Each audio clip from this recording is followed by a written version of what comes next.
Hello guys, welcome back to sociology classes. In this video, I am going to discuss about this topic, various forms or problems of human rights violations. Okay, so without much wasting our time, I will start this video. Various forms or problems of human rights violation. Okay.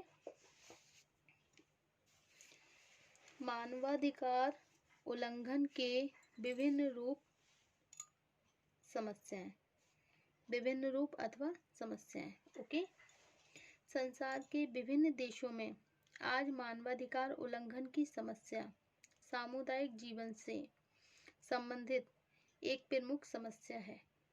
इसका संबंध उन सभी असहाय और कमजोर वर्गों से है जिनके साथ एक लंबे समय से तरह तरह के विभेद विकसित करके उनका शोषण किया जाता रहा है। तो संसार के विभिन्न देशों में आज भी मानवाधिकार उल्लंघन की समस्या सामुदायिक जीवन से संबंधित एक प्रमुख समस्या है। इसका संबंध उन सभी असहाय और कमजोर वर्गों से है जिनके साथ एक लंबे समय से तरह तरह के विभेद विकसित करके उनका शोषण किया जाता रहा है। ओके, समाज में जिन लोगों को सम्मानित जीवन बिताने के लिए विशेष सद्भावना, सहायता तथा सहयोग की जरूरत होती है। विभिन्न प्रकार के उत्पीड़न और शोषण के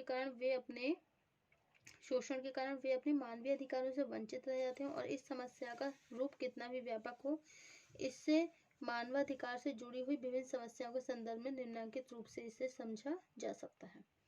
फर्स्ट है आपका लैंगिक विभेद एवं शोषण, जेंडर डिस्क्रिमिनेशंस एंड एक्सप्लोटेशंस।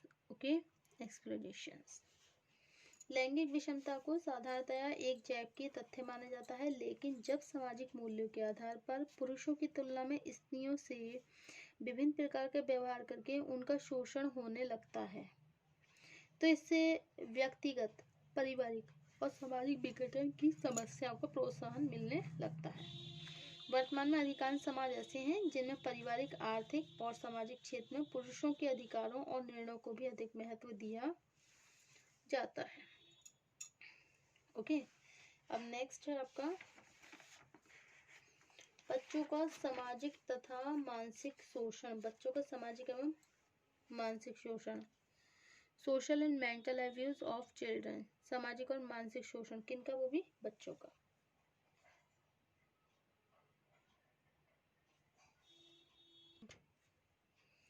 तो बच्चों का सामाजिक एवं मानसिक शोषण, social and mental abuse of the children.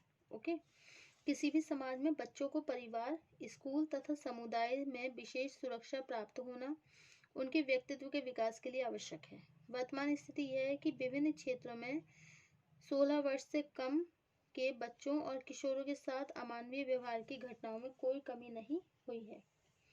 संयुक्त राष्ट्र संघ की साधारण सभा में सन 1989 में बच्चों के अधिकारों को लेकर होने वाले अधिवेशन में अनेक प्रस्ताव पारित हुए हैं, लेकिन बच्चों की स्वतंत्रता और सुरक्षा को बढ़ावा देने वाले कोई ठोस कदम नहीं उठाए जा सके।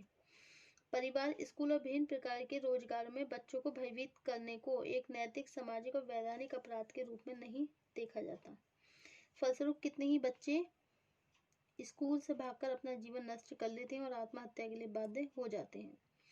यूरोप के एकाकी परिवारों में बच्चों के प्रति उदासीनता की प्रवृत्ति बढ़ती जा रही है। ऑटो वर्कशॉप, रेस्टोरेंट, सड़क किनारे के ढाबों में बाल श्रमिकों के साथ अमानवीय पूर्ण व्यवहार किया जाता है। भारत में लाखों बच्चे गंदे कूड़े में सामान बीनकर, गलियों में फेरी लगाकर अपने माता पिता के लिए भीख मांगकर समय व्यतीत कर रहे हैं।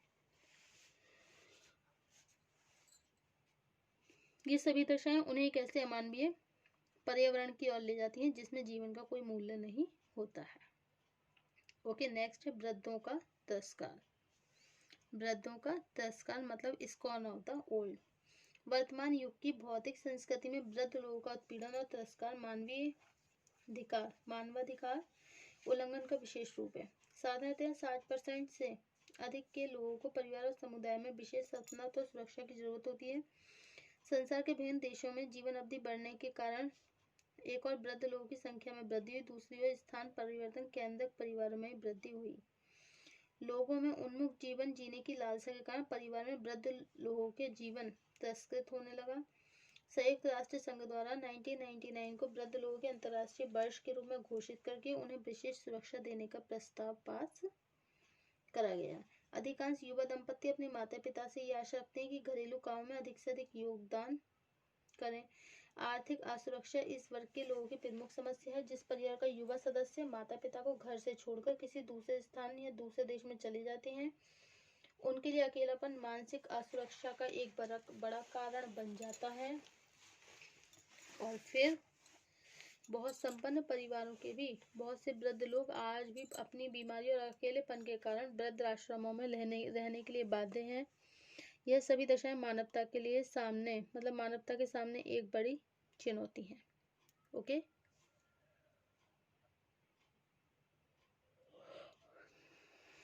अब है विकलांगों के साथ विभेद, मतलब differences with disability. Okay,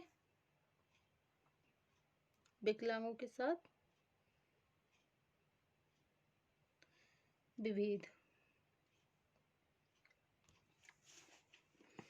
okay, विकलांगों के साथ विभेद, डिफरेंसेस विद डिसेबिलिटीज। ओके,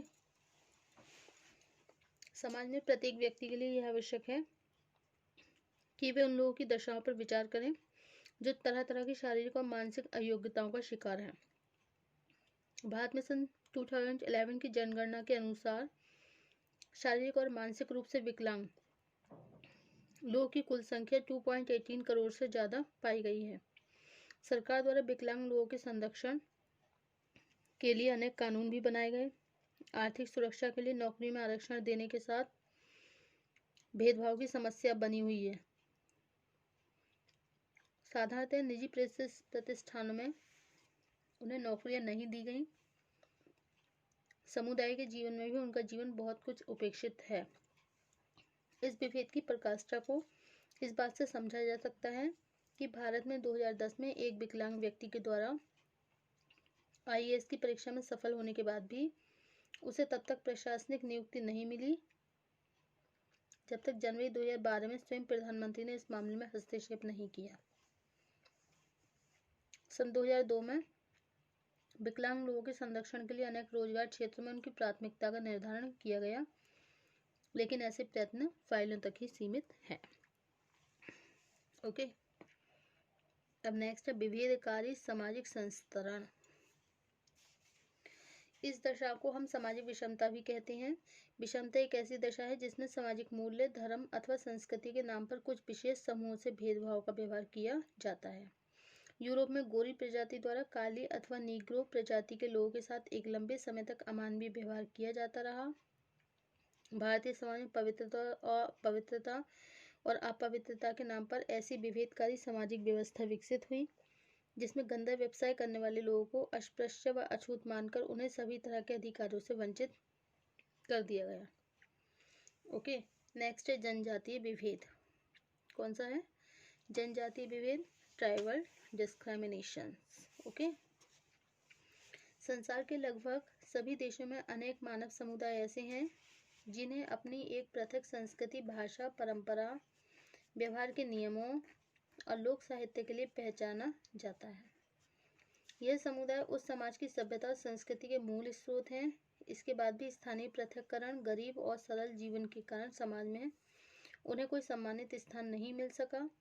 सभ्यता के विकास के साथ जब जनजातियों मतलब ट्राइब्स के रूप में पहचाने जाने वाले इन समुदाय का बाहरी समूह से संपर्क बढ़ने लगा, तब उनके शोषण में काफ़ी वृद्धि हुई और सामान्य लोग जनजातीय समूहों से विभेदपूर्ण, पक्षपातपूर्ण व्यवहार करने के साथ ही उनसे अपना कोई सामाजिक और सांस्कृतिक संबंध रखना नहीं चाहते थे।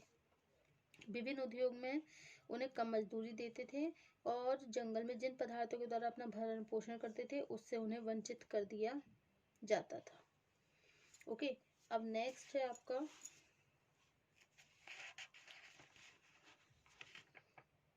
कारावास से मुक्त लोगों के प्रति विभेद। ओके, मानवाधिकार उल्लंघन का एक प्रमुख रूप कारावास से मुक्त लोग तथा उनके परिवार के सदस्यों के प्रति भेदभावपूर्ण व्यवहार और अवमानना के रूप में देखने को मिलता है। साधारणतः ऐसे लोग, उनके परिवार से कोई व्यक्ति ना तो रोजगार देना चाहता है और ना ही किराए के मकान की सुविधा उन्हें मिल पाती है। अब नेक्स्ट है विस्थापितों का शोषण। विस्थापितों का शोषण। समाज में ऐसे लोगों की संख्या काफी है जो किसी अपरिहार्य कारण से अपने घर से विस्थापित हो जाते हैं तथा उन्हें तरह तरह के उत्पीड़न और हिंसा का शिकार होना पड़ता है। किसी देश का विभाजन होने के समय विस्थापितों की संख्या में सबसे अधिक वृद्धि हुई। अकाल, बाढ़, भूकंप के कारण होने वाले विस्थापितों की संख्या भी बहुत कम नहीं होती है। विस्थापित लोग भरण पोषण के लिए किसी तरह का न्याय, उत्पीड़न और अपमान सहने के लिए बाध्य हो जाते हैं। ओके, अब नेक्स्ट है आपका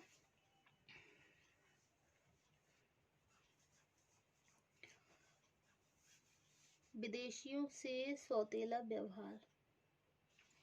आज सभी देशों से, मतलब bad reaction from the foreign.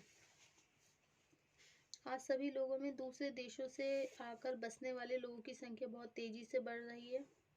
इन लोगों की भाषा, धर्म, रीति रिवाज, जीवन विधि साधारणतया वहाँ के मूल निवासियों से भिन्न होती है। समस्या यह है कि एक देश के निवासी विदेशी नागरिकों को ना तो अपना घर देते हैं किराए पे और न ही उन्हें अपने देश के कानून के अनुसार वेतन या सुविधाएं देना पसंद करते हैं। ओके, उपयुक्त विवेचन से स्पष्ट होता है मानवाधिकार हनन वर्तमान युग की गंभीर समस्या है। यदि हम इस समस्या के कारणों पर विचार करें तो इसके लिए अनेक कारण उत्तरदायी हैं। सर्वप्रथम कारण समाज में एक असमानताकारी व्यवस्था का प्रभावी होना है, जिसके द्वारा शक्ति संपन्न लोग कमजोर और असहाय लोगों पर अपना प्रभुत्व बनाए रखना चाहते हैं। दूसरा, मानवाधिकारों के प्रति लोगों की जागरूकता में कमी होना है। अधिकांश लोग मानवाधिकार तथा अपने सामान्य अधिकारों से परिचित न होने के कारण न्याय प्राप्त नहीं कर पाते। ओके, मानवाधिकार उल्लंघन की समस्या का आधारभूत कारण सामान्य लोगों में मानवीयता के प्रति चेतना की कमी होना है। Okay, thank you for watching this YouTube channel.